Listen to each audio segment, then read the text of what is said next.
लोग भले कहते हैं कि खाली हाथ आए थे, ठीक है खाली हाथ आए थे, लेकिन खाली हाथ जाना नहीं है। इस देश का ऋण चुका के जाना है।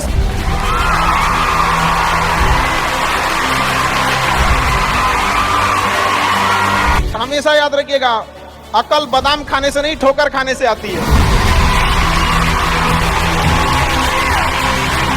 हमने इतिहास से यह सीखा है कि इतिहास से कोई कुछ नहीं सीखता।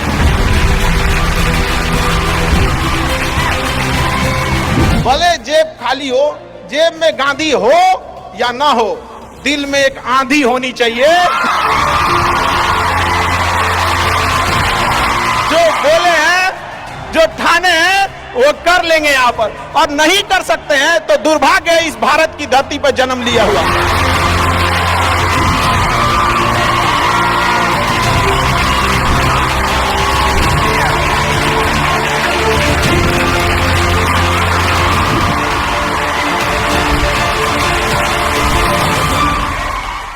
भारत में एंटरप्रेन्योर इतने बड़े संख्या में आ रहे हैं और काफी खुशी हुई इस चीज को देखकर कि भारत चेंजिंग की ओर जा रहा है अब अपने ओर। हमेशा सीखने की प्रवृत्ति रखिएगा। और आज के टाइम पे बाप रे, एक बहुत बड़ी समस्या ना कि दूसरे से प्रति जलन जरतुआही। जरतुआही समझते हैं हम लोग, बिहार का ठेठ भाषा है। पता नहीं आप लोग समझते हैं कि नहीं।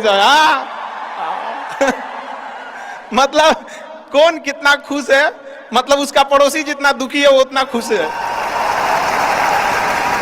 ये सब चीजों से थोड़ा आज के समय में अपने आप को थोड़ा बचा के रखने की कोशिश कीजिएगा लोग, क्योंकि किसी के जलन वगैरह से नहीं होता। अक्सर देखिएगा ना, चूंकि ये एंटरप्रेन्योर है, बिजनेस का चीज है, तो एक छोटा सा देखिएगा ना, गांव में किसी के पास समोसा का दुकान चल जाता तो उसके बगल में एक और समोसे खोल देता है। अरे आप बहुत सारी चीजें हो सकती हैं। आप डिसीजन आप कभी भी किसी और के मर्जी से इन्फ्लुएंस होके लीजिएगा, वो कभी डिसीजन सही नहीं होगा।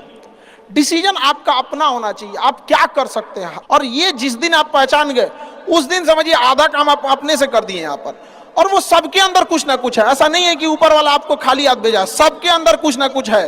और ये लोग भले कहते हैं कि खाली हाथ आए थे, ठीक है खाली हाथ आए थे, लेकिन खाली हाथ जाना नहीं है। इस देश का ऋण चुका के जाना है, समाज को कुछ दे के जाना है, एक अच्छे सिद्धांत, अच्छे कर्म को दे के जाना है। क्या कोई कह सकता है कि अब्दुल कलाम खाली हाथ गए थे? नहीं खाली हाथ गए थे। विवेकानंद खाली हाथ गए थे? अंबेडकर साहब खाली हाथ गए? नहीं गए। तो इस देश में हम खाली हाथ जरूर आए थे, लेकिन इस देश का कर्ज उतारना है, खाली हाथ लौटना नहीं है। कुछ ऐसे सिद्धांत अपने साथ है, कुछ अपने पीछे कुछ यादें छोड़ के जाना है, जिससे कि दुनिया याद कर सके हम लोग को। और हमेशा चीजों में ना अपनी ईमानदारी करिएगा। आप कितना ईमानदारी से काम करते हैं, कितना लगन से काम करते हैं, सफलता इसी चीज पे डिपेंड करती है। बाकी ऐसे चीजें कि भाई ये करना चाहिए, बस आप कितना समय दिए हैं किसी चीज को, कितनी ईमानदारी से किए हैं, ये मायने रखता है आपको। आप किसी चीज को समय नहीं दीजिएगा, कभी सफल नहीं हो सकते हैं। और एंटर